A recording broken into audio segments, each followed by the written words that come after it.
इस ब्राह्मण में कहीं कोई बात हो और वह नारद जी के कानों में पड़ जाए और उसका प्रचार न हो, या कदापि संभव नहीं है।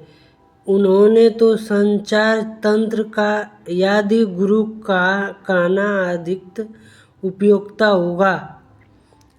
बैकुंठलोक से चलकर नारद जी सीधे मथुरा के राजा अत्याचारी कंस के पास पहुँचे। कंस ने नारद जी का सचमुच आदर सत्कार किया और उनके दर्शनों के लिए आभार प्रकट किया। कुछ पल शांत रहने के बाद नारद जी ने कंस से कहा, राजन, अब अत्याचार करना बंद कर दो, क्योंकि तुम्हारा वध करने के लिए तुम्हारी बहन देवकी ने गर्भ से 8वीं संतान के रूप में स्वयं नारायण अवतार लेने वाले हैं। यह सुनकर कंस क्रोधित होकर बोला, यदि ऐसा हुआ तो मैं अपनी बहन देवकी को ही मार डालूंगा। नारद जी ने उसे समझाते हुए कहा, राजन, मूर्खता मत करो। अभी से बहन की हत्या पाप अपने सिर पर क्यों लेते हो? स्वर्थ में लोक निंदा के पात्र बनने से क्या लाभ? जब 8वां बालक होगा तब उसका चुपके से वध कर देना। सभी बालकों को मारने से तुम्हें पाप लगेगा। ठीक है देवर्षि, आप जैसा कहते हैं मैं वैसा ही करूँगा, कंस ने उत्तर दिया। लेकिन उसी समय कंस के मन में नारद जी ने शंका और डाल दी।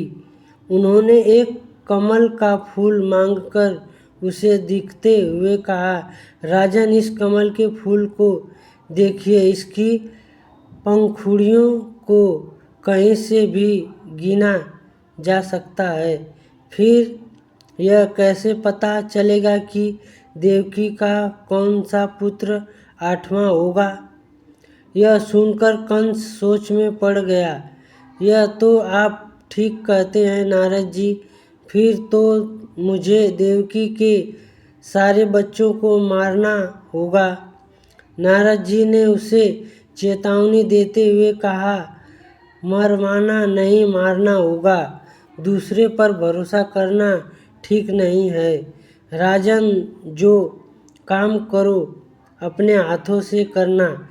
क्या पता कहीं चूक हो जाए तो फिर तुम्हें पछताना पड़ेगा। एक बार यदि देवकी की 8वीं संतान का जन्म हो गया तो फिर तुम्हें कोई नहीं बचा सकेगा। कंस बोला, आप ठीक कहते हैं देवर्षि, आप मेरे हितैषी हैं। मेरे ही क्या, समस्त असुरों के आप हितैषी थे, तभी तो हम सभी आपको इतना माना करते हैं। नारायण नारायण, ठीक कहते हो राजन, नारद तो सबका भला चाहता है। लोक कल्याण ही मेरा लक्ष्य है और समय रहते सबको सचेत रहना मेरा धर्म है। कहते हुए नारद जी वहाँ से विदा हो गए। नारद जी के उकसाने पर कंस ने देवकी के 6 बालकों की निर्मम हत्या कर डाली। उसके पापों का घड़ा भर चला गया। भगवान विष्णु के आदेश से योगमाया ने देवकी के 7वें गर्भ को रोहिणी की कोख में स्थापित कर दिया और देवकी के गर्भपात की सूचना कंस को दे दी गई। रोहिणी के गर्भ से बालक बलराम का जन्म हुआ।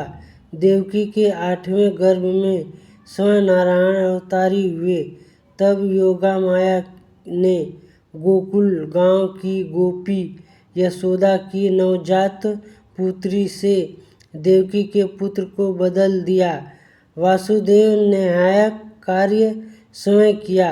8वीं संतान पुत्री के रूप में देखकर क्रूर कंस ने निर्ममता पूर्वक उस कन्या को पत्थर की शिला पर पटकना चाहा, लेकिन वह बिजली की तरह चमकी और आकाश में दुर्गा के रूप में प्रकट होकर बोली, अरे दुर्बुद्धिहीन कंस, तू अकारण मुझ बालिका का वध करना चाहता था। तुझे मरने देवकी का 8वां पुत्र जन्म ले चुका है। अब स्वयं काल भी तुझे नहीं बचा पाएगा। आकाशवाणी सुनकर कंस आग बबूला हो गया। उसने अपने सहकर्मी प्रलंब और केसी दैत्यों को बुलाकर उसी दिन जन्मे अपने राज्य के सभी बालकों को मार डालने का आदेश दे दिया, परंतु वह यशोदा की गोद में खेल रहे बाल कृष्ण तक नहीं पहुंचा पाया। कंस द्वारा किए गए तरह तरह के उपाय भी कृष्ण को स्वयं नारायण के अवतार थे, कोई दक्षी नहीं पहुंचता सके। धीरे धीरे कृष्ण और अवतार थे, कोई क्षति नहीं पहुंचा सके। धीरे धीरे श्री कृष्ण और बलराम जी किशोरी अवस्था में पहुँचे और जब कंस के अत्याचार बहुत बढ़ गए, तब श्री कृष्ण ने अत्याचारी कंस को हिंसाहन से खींच कर मार डाला। आकाश से पुष्प वर्षा होने लगी और वाद्ययंत्र जब उठे। नारद जी ने भी वीणा पर स्वरों को छेड़ते हुए अपने आराध्य देव श्री नारायण का